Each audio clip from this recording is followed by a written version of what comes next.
In my new online course, Design Solutions for the Artist Weaver, I interview tapestry artists and educators about their tapestry practices. In Season 1 of the course, we'll see video interviews with Sarah Sweat, Tommy Scanlon, Bhakti Zeke, and Connie Lippert, as well as a special audio interview with Susan Martin-Maffei and Archie Brennan. This class helps tapestry weavers of all levels build their design skills. You can find more at my website at rebeccamezoff.com/design. These interviews have been a marvelous source of information for me personally, and I can't wait to share them with you. Included in this video are a few clips.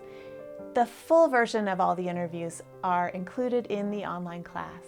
So head over to rebeccamezoff.com/design and register now. I'll see you there. There are things you can do with tapestry that you can do with no other medium. That you cannot do with a pencil, you cannot do it with pen and ink, you can't do it with watercolor. You can use tapestry to mimic any of those other things should you want to. But you cannot use those media to mimic tapestry. Only tapestry can be tapestry.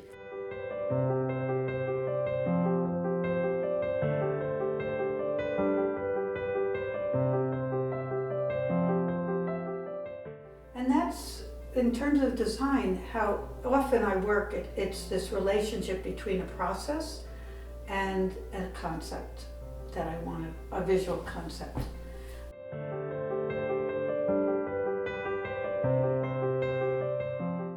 About what would I say about my work, and I said I'd like to be able to say, look at what I see, look at what I see.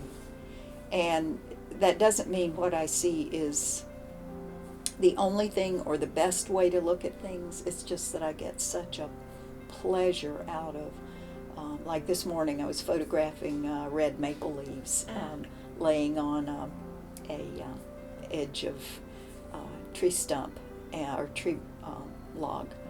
The bark was peeled off and it was gray, and there were all these red leaves around, and I was fascinated by that carpet of red leaves, but then suddenly that contrast of the red leaf against that cool gray, that's what I finally photographed, because that is really what gave my eye the most pleasure in that little scene.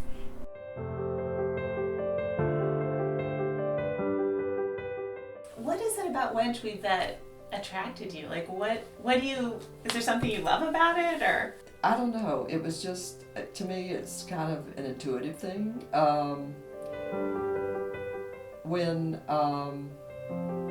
Sometimes I've seen people and met people and I think, oh, they're going to be my friend.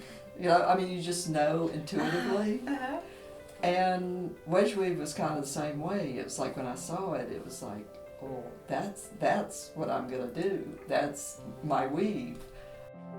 So lucky us and all of us that get to work in this medium that is just waiting for your ideas to go wherever it goes. Even though it's sometimes really scary. Scary, yeah. And sometimes really thrilling. Just to sort of prove that I could still do that. Because there is certainly a part of my brain that thinks, well, if you can weave the thing that looks like the thing, that is a thing. That is a thing. You can weave a thing that looks like a thing. And that makes you an artist. Yes, it makes me an artist.